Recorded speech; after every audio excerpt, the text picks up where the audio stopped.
What's up, everybody? Welcome back to the channel. I hope y'all are having another good day, man. I'm bringing y'all some content, you guys. So today we got the third gen out today, taking her on the streets and stuff. Just finished getting a haircut, so we here. I was like, you know what, man, I gotta make a video right now. So today's video, y'all, is going to be 100% walk around of my third gen. Every single thing I've done to it, you guys. I know every video I get a comment in terms of what I have. It might be a random comment, not random, but like somebody might say, oh, where did you get this from? Or where'd you get that from? Or, you know, where can I get this from? I'm going to go over every single thing done on my truck, you guys. Complete walk around, inside, outside, under the hood, underneath the truck, all the goods, okay? So if you can, please smash the thumbs up button. Helps out the channel so much. And let's get this video started. All right, you guys, so if you didn't know already, this is my 2008 Dodge Ram 2500 with the 6.7 Cummins in it. First thing off the bat, obviously it's a mega cab and it is a Laramie, okay? So starting from the front, in the front we got a grill. This grill is custom made by my buddy Ryan over at Steel Tooth Fab. We put this grill on, he made it for me, CNC cut, I painted everything.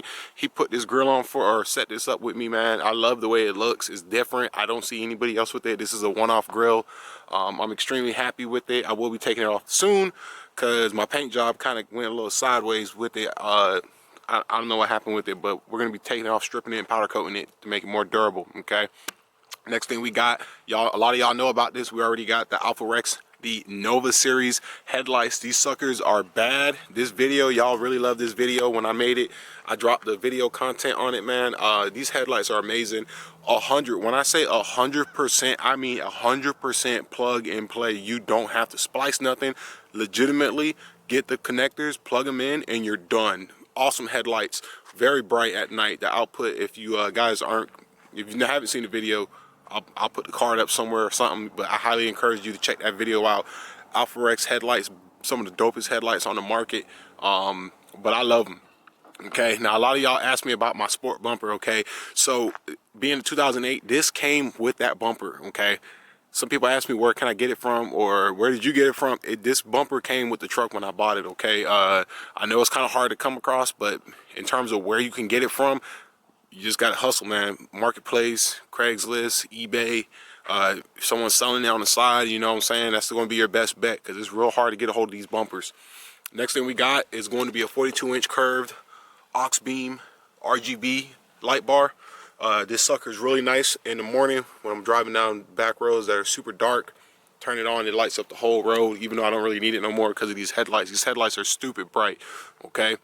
For wheel setup, I got 24 by 14, negative 71, 72 offset, Fuel Forge FF05s. I put this on about last year, February. Awesome wheels, I love them. Wrapped up with some 40-inch, 40 by 14, or 40 by 1550 R24 Nitto trail grapplers. Very good. Mud tire. Got a good deal for this up in Charlotte. So I went up there, drove up there, snatched them up, and got that, okay? After that, went ahead and did a full D badge of the truck way long time ago when I first bought it. Only badges I'm rocking is the Cummins blacked out badges because I used to have black wheels, but this will be getting turned to chrome wheels. On the side, we got 4th gen tow mirrors, 4th gen style. Got these off Amazon. They work really good. And then I had them professionally color matched at a paint shop. I highly recommend that. You guys, if you're going to be doing color matching your tow mirrors or your door handles, a lot of cats will just plasti dip it, or they'll just do some, you know, little quick Rust-Oleum paint job on them. Take the time, spend the extra money. I think I paid like 160 bucks for both mirrors to get paint matched. It's well worth it because the texture is smooth just like the paint. It just looks really, really clean and really nice with it, okay? So next thing we have, you guys, for suspension lift kit setup. The lift kit in terms of height is going to be a 10.5 in the front with about a 8.5 in the rear, 8-inch lift in the rear. The brand is a mixture. I custom pieced this lift kit together, you guys. I get this question as a lot in terms of what lift kit do I run. This is a 100% custom piece lift kit. So for instance, the coils, well really the coils and the rear blocks in the back, I bought, it was an 8-inch lift kit I bought off of Marketplace. I don't even know the brand, but I bought it for like 200 bucks, 8-inch lift for this truck. And then I added a 2.5-inch leveling spacer on top. So 8 inches plus 2.5, it gives you about 10.5 inches of lift, okay? Sway bar setup is from a company called RI Fab. I'm running their sway bar setup currently. It's a Heim style. So what that means is, instead of having your traditional sway links, it replaces it with these Heim sway links, okay? And then we got the drop brackets. I got these off of, actually these came with the lift kit when I bought them, and I just painted them black. I painted all of this, all my suspension is not powder coated. This is all paint. It looks really clean, you guys. So another thing too, while we're down here, what you can see is for my shocks, I have a 2-inch shock extender. I'm running Fox 2.0 singles, no resis or nothing. All 4 corners, very good shocks, good ride. A little harsh on bumps. It's a little harder on bumps than what you would think it would be, especially coming from a nitrogen charged shock, but it is what it is. So while we're down here in the front, we have Bilstein 5100 dual steering stabilizers that I sanded and polished, but come to find out that the bodies aren't aluminum, they're stainless steel or something like that. So when you do it, they turn orange, and I actually put a clear on it, but it still didn't hold. So what I'm gonna be doing is later on I'm gonna order some Fox shocks steering stabilizers and just swap them out with those. That way it can look cleaner up here, because it's kind of killing it.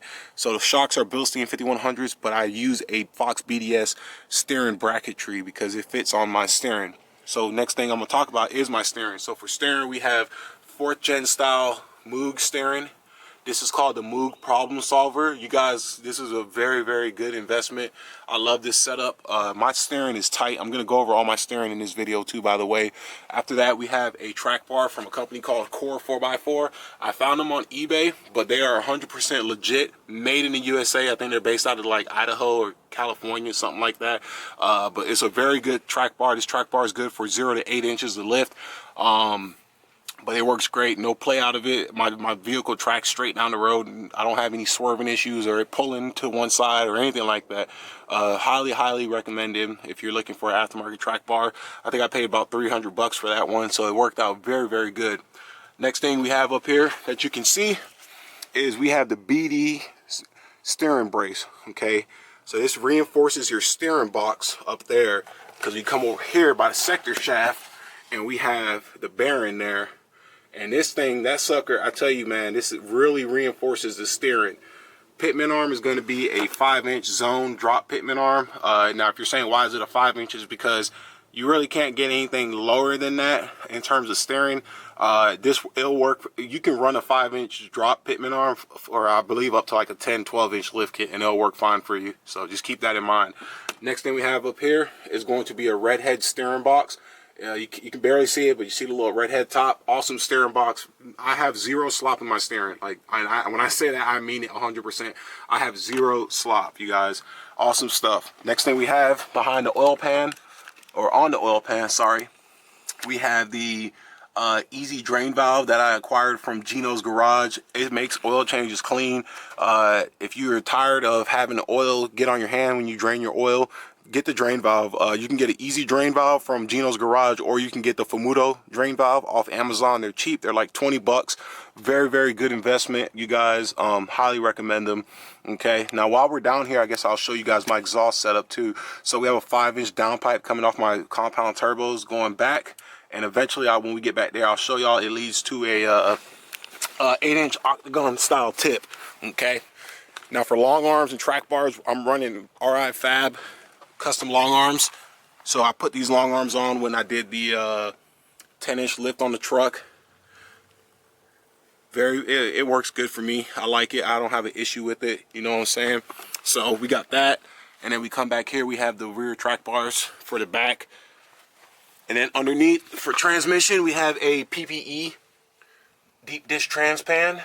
Okay, one thing I forgot to mention, we got the PPE front diff cover too. I know you guys saw it though. We got a PPE deep dish transpan, put that on last year. Underneath the transpan for the valve body, we have an ATS separator plate, which basically allows you to increase your line pressure on the 68 RFE, which is a huge deficiency when it comes to these trucks. Highly encourage being able to add a separator plate, or if you can fork the money out, get an upgraded complete valve body. That'll allow you to run a higher line pressure, which means your transmission is going to be able to apply more pressure during shifts into your clutch packs. Okay, right here, transfer case, we have an index clocking ring kit also with a spacer extension. So what this does is it clocks the transfer case down, so that way my front drive shaft, if you look at my front drive shaft, and now keep in mind I did this all myself, if you look at my front drive shaft, it has a very good angle on it. It's not a harsh angle, so the harsher that angle gets, the more bumpier your ride will get at higher speeds. So for my cats with a 5-inch or higher lift kit, if you're experiencing bumpiness at 50 miles per hour and plus, there's a good chance that your yoke here is stretched out. Notice how mine is still like pretty much compressed. There's a good chance that your yoke is stretched out, and you need to get that index ring spacer kit. It makes a huge difference in there. It's right there. I have videos on everything I've just talked about, you guys. Now we come over here, since we're already in this area, have amps, power steps, both sides, power steps, electronic. They work very good. I've had them on for probably going on a year and a half, almost 2 years. No issues out of them. After that, over here we got an AirDog 165 4G. So it's an AirDog 2 165 4G. Just finished putting new filters on 2 days ago. So we got new filters on there. But this is a 165 GPH. Very, very good unit. Super quiet. No issues out of it. I love AirDog. Their family, good customer service, all that good stuff. We come back here. We have the Beans Diesel fuel sump. It pulls from the bottom of the tank, which is nice because you don't have to worry about having sediment and crap settling at the bottom of your tank with a traditional fuel pump basket and all that stuff. So we got that. We keep going around. Close this. We keep going around. Now, this might be standard for some of y'all, but for some of us, it's not. I have original third gen wheel liners, okay? Original. And while we're in here, I have rock lights. So I have two white, pure white rock lights, and then I have one in the middle is a aux beam RGB rock light, so it can change colors. We have airlift ready bags in the back. Okay, now these are towing bags. These are not suspension bags. This is not air ride suspension. This is strictly for towing. All it does is if you got a big load in the back and you're back squatting, you can pump up air in those bags and they'll level out your truck and your trailer, so that way you're not, your angles aren't off and you're not dragging ass in the back. Okay, so we got that. We come underneath here. We got the Fox shocks, like I told y'all. I sanded and polished all 4 of them. They actually still look good. We got that. We got the PPE rear diff cover, the updated model one. A lot of people get into the argument about, oh, Banks makes the best diff cover. I declare bullshit. PPE actually came out with their design prior to when Banks released theirs, but this is the updated non-flatback model. Once again, like I said, we have a 5-inch full back axle dump leading to a 8-inch octagon tip. This tip is from JSC Customs. I found them on Facebook. It was like 80 bucks, and then I painted it the exhaust tip myself, and then I painted the emblem and riveted on there. If you look underneath here, we have a train horn setup. This is just a basic eBay train horn compressor setup. Works good. It's loud, but it's not super loud, but it's good enough. We got the onboard air compressor. I ran all the switches on the inside. We got that. On the back side, we have my custom eBay painted tail lights. These are no crap, just eBay tail lights. I took them apart and I custom painted them myself. This is going on a year now, and these are very, very good tail lights. People ask me all the time about them. They say they love them. No condensation, no water on the inside. All the LEDs work. Very, very good tail lights, you know what I'm saying? So in the back, we got the original 3rd gen bumper. I color matched it white. So I took it off, sanded it with 80 grit, 120 grit, 220 grit, primed it, painted it. I got a chip there from when I was had my boat hooked up. And I got a chip on that side. I got to fix. I put a 4th gen tailgate bumper on here, or tailgate bumper, 4th gen tailgate emblem on here. Again, this is when I used to have black wheels. I put that on there. We got a reverse backup camera, just a basic Amazon one. My philosophy behind it is, instead of paying 80, 100 bucks for an expensive camera that's still gonna break 2-3 years later, why not pay 20, 15 bucks on Amazon, get you a cheap one, and this one works good, and then if it goes bad, just buy it again. If it goes bad a year later, just get you a $15 one replacement, and instead of having to rerun all the wires, all you gotta do is go underneath here and just unplug it, plug in a new one, and you're set. Okay, so we got that. We got LED These are just off eBay, just LED pods for your license plates. Super bright, really bright. So we got that. In the back, we got a Paragon bed cover, but I recently damaged it doing some work, so I have to get another one. I'm telling you guys, it was a craziness, but yeah, I messed up my bed cover. But I got a new one on the way, so we're gonna be getting that swapped out. But this is actually a really good bed cover. I love it. There's awesome people to work with too. So we got that on this side. Everything else on this side is the same, just like on the other side. So now what we're gonna go ahead and do is pop the hood, and then we're gonna talk about what we got underneath this baby, okay? So a few more things I forgot to mention, you guys. So for tint, we got I don't remember if it's 35% or 30%, but we do have a tinted windshield with a 5% brow on top. I can't remember, to save my life. We also have some smoked fog lights or cab lights up top. I did drill into my roof to do this. I don't have a video on it because when I did it, me and my buddy were rushing because we just wanted to get it done before it started raining. But yes, I did drill these holes and put these cab lights on the truck. I have them wired up to when I turn the lights on, they come on as well. They work good. Amazon cab lights, no issues. On the sides, we got 15% tint going all the way around. I'm thinking about either layering on top or going down to 5% all the way around. But I like the 15 because with the 15, you can't see in it unless you get real close. And even then, you need the sun. Like right now, how the sun's up there, you need the sun pointing right into the windshield in order to see in there. If the sun's to the back, you ain't gonna be able to see inside the truck, even if it's broad daylight. So I like this tent setup also because at nighttime, I can still see easily with the windows up, and I can still back up and all that good stuff, okay? So now I'm gonna pop the hood and show y'all what we got underneath. All right, so we come over here to the engine. First things first, we got a brand new AC condenser from when I got my AC system fixed. After that, we have a Mishimoto intercooler. I put this on about 3 years ago. It has the bigger tank. I believe it's like a 40%/35% bigger tank. And originally it came with 3.5-inch boost pipes for cold side and hot side, but now I'm back to the 3 inches because I have a different, well, 3 inch on this side, 3.5 inches still on that side.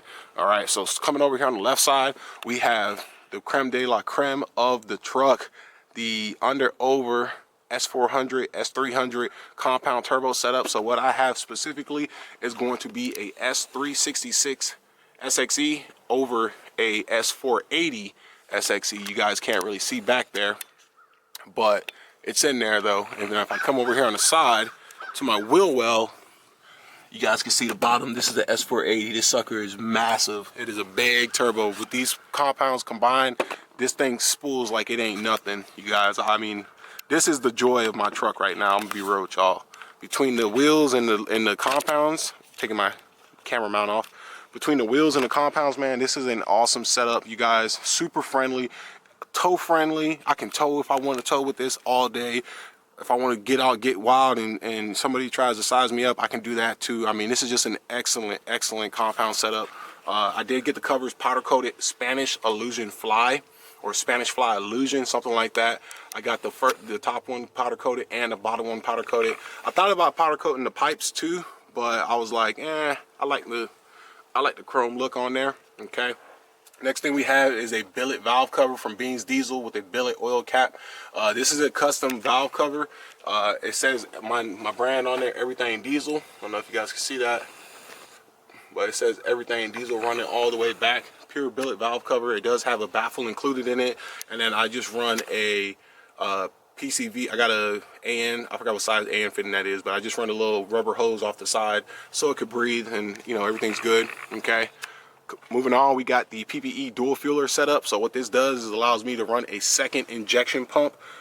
This setup is very good. It does what it does, okay? So by having two injection pumps, you're cutting the workload in half, so each one is only working half of what it would normally work, which is good for longevity, but it's also good for maintaining fuel rail pressure, so that way you don't have to worry about starving your fuel rail, which means you're going to starve your injectors, okay? With that, we also have the Gates greenback belt.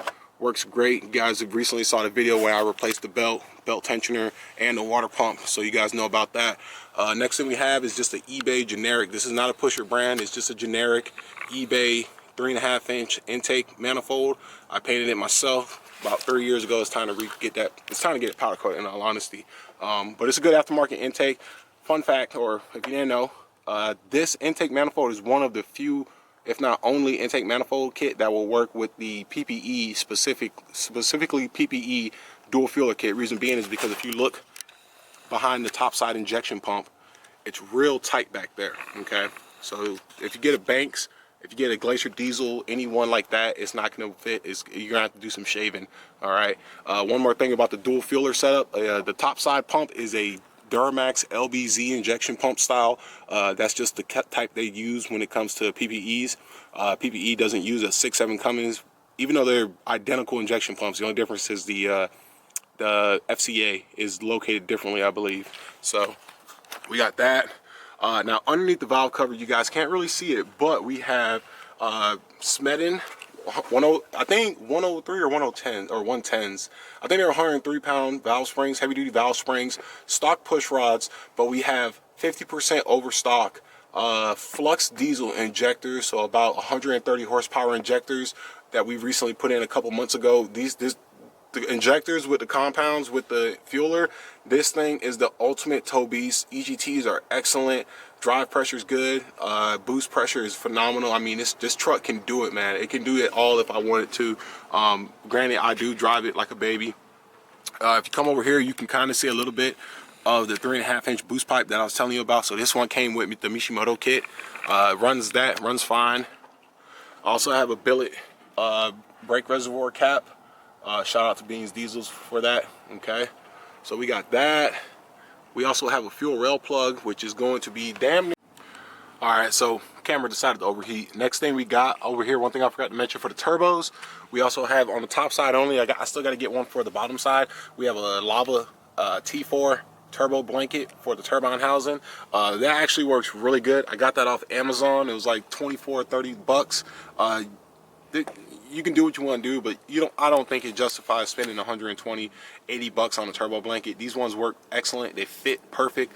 All you need to know is if you got a T4 or a T3 housing, or a T5 or a T6. I don't know what y'all are running, but whatever size housing you're running, just make sure you get the right size, and it'll fit very, very good. Again, anything I mentioned, if you want a link to it, you guys, I'm not going to put them. I have links in the video currently, but if you want a specific link, all you got to do is comment, and I will personally comment back with the link that you want to whatever I've mentioned or talked about in today's video. Okay, so one more thing too, on the turbo side for the manifold, we're running a Smedin diesel. I forgot to even mention that in the video. This is a Smedin diesel compound setup. Okay, I got this from Smedin Diesel, but we also have the Smedin Diesel 3-piece 2nd gen style manifold with studs. I know it's kind of hard to see in there, but you can see one of the studs there. You can see another one there. So we have some of that as well. In terms for the engine, besides that, I think that's just about it. Yeah, everything is a very, very clean, this is a very good setup on this engine. In all honesty, in terms of the engine itself, this is really, this is where I want it at. I don't care to seek out any more. This truck has plenty of power for the lift and the tires and everything that I need. It has more than enough power. Haven't dynoed it since I've done the injectors yet, or the dual fuelers, so I want to get it on dyno soon. Transmission is stock minus trans tuning from Minimax, deep dish pan, and the valve body separator plate that I was telling y'all about earlier. So she runs, man, 188,000 miles on her, and she gets it. She can get it, man. It's a very good truck. I love her dearly. Okay, so besides that, with the engine, now what we're gonna do is come on the inside, which is not a whole lot, but I'm gonna talk about the inside now and show you guys what we. So first thing on the inside, I just recently did. We have 210s Orion XRT subs I put in. The reason why they're sitting on the seat is because I have to get a box for the backside because this box doesn't fit. But they hit good. They're just 210s, nothing crazy. It's good for me. I've had my phases with crazy sound systems. We got a 4-channel Alpine, 400 watt RMS per channel, or 100 watt per channel RMS, 4-channel amp for the door speakers. And then on that side over there, my gear's in the way, but sorry, we have the DS18 1000 watt RMS mono block to power the subs. This thing works legit. Okay, also on the engine, we also do have a grid heater delete, just a basic eBay one. It's super hard to tell. See if I can get y'all in there to look. So if you look underneath the intake manifold, yeah, y'all ain't gonna be able to see it, but we do have a grid heater delete, and we also have a fuel rail plug. You can't see it in there. All right, so before we step up in the truck, first thing we have is gonna be my air compressor switch for my airbags, so I can air up my bags and deflate them if I want to using that switch. This is gonna be for the air compressor for the train horns. Rock light switch right here. This is a switch for my light bar. This switch right here just turns the horn on and off. And then we step up into the truck, and we have glow shift gauges for exhaust temp, boost, and fuel rail, or fuel pressure. Sorry, fuel pressure, not fuel rail pressure. So how much pressure is coming off the air dog. So very, very good lights. If you guys, I know a lot of people live and die by ISPRO or autometers, but if you guys want affordable gauges on your truck, I highly recommend glow shift. I haven't had any issues out of these lights. The only thing I could complain about is every now and then the colors, because they are color changing, the colors will reset, and kind of you got to just kind of hit the button and choose your color again. But that happens seldomly, not often at all. We do have an Edge CTS3 monitor. Recently installed that. Came from an upgrade from the CTS2, which after they updated these, because the first time they came out had tons of glitches. It was actually really bad. Once they updated it, fixed all the issues. I love that thing right there. It's so fast and responsive. It's really good. Over here we have a Kenwood DMX 7706S as in Sam. This is a double DIN with Apple CarPlay and Android Auto. No, it's not wireless CarPlay or Android Auto. It's just you plug it in. I have my cable right here. You just plug it up to your phone and you can Apple CarPlay it's amazing. It's amazing. Right here we have a CSP5 switch, so switch on the fly tuning. Levels 1 through 5, so I can change my tune settings without having to plug up my auto cal. This truck is tuned using EasyLink. I'm just gonna leave it like that. But yeah, so I have a CSP5 switch here, and then I do have the Minimax set up. It's just not, the monitor is not plugged up. But we do have Minimax trans tuning. So on the third gens, the TCM, the trans computer and the engine computer are separate. So your TCM and your ECM are separate. So what that means is that I can tune my TCM, and it's there. It ain't gonna go nowhere. And then I can tune the engine separately. So what I do is I use my EFI Live AutoCal to tune the engine, and then I have the trans tuning from the Minimax to be able to run the higher line pressure and custom trans tuning, which is really, really worth it. Besides that, excuse the mess in the truck, you guys. I've been doing a lot of work in here lately, but we have the 3rd gen style center business console. I put this in last spring. I got this for a good deal. I traded some parts and stuff and was able to acquire this. I used to have the bench style with a little flip here and a little cup holder down on the floor, but I actually like this a lot more because I get a lot more storage room. Okay, I was actually filming another video this morning with this stuff, so be on the lookout for that. Other than that, though, you guys, and inside I got a dash mat. My dash is not cracked. My dash is 100% fine. I have it because I like it, because I keep all my patches, because, you know, being in the Marine Corps and stuff, I keep all my patches from where I've been at on here. So yeah. All right, you guys, so before we roll out in this video, last thing I'll show you is we have a remote start from Fortin. Remote start system. I installed this myself. It's probably one of the cheapest yet most reliable remote starter kits on the market. It's very easy to install, which I have an install video. So all you gotta do if you want to start the truck, hold the 3rd button until the lights flash, and then just wait. And I do have a video showing how to install this.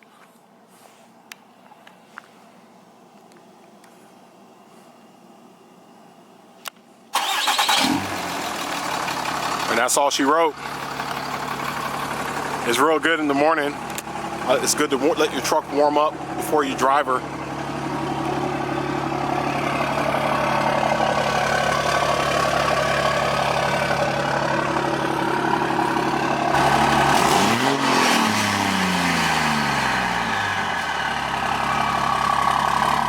do it for today's video, you guys. 100% everything done to my truck. If you guys enjoyed this video, please smash the thumbs up. It helps out so much. And make sure, don't forget to subscribe to the channel so that we can get more content. One thing that I forgot to mention, or I didn't forget, but I do want to mention, is everything done to this truck. There's one more thing I forgot to mention. The truck is re-geared, 430 gears, nitro gears. Did that last spring. Everything I've done to this truck besides re-gearing it and fixing the AC, I've done myself. Okay, in my driveway. I have videos on the truck. I also forgot to mention something else. The truck has ARP, ARPs. I knew I was gonna forget something. Truck has ARP head studs. See if I'll show y'all real quick. I just don't want the camera to die on me. Boy. Yeah, if you look down there, you can see the head studs. But we got ARP head studs, 420s, no issues out of them. So once again, you guys, thank you so much for checking out the channel. If you enjoy the content, please subscribe, like, all that good stuff. Anything I didn't go in depth about, comment, let me know. I would love to hear what you got to say. If you want a custom link for any of the stuff that I mentioned, let me know, and I will personally give you a link on YouTube when I read all comments, okay? So once again, thank you guys so much. Until next time, y'all take care, be safe, have a good week, and I will see y'all later.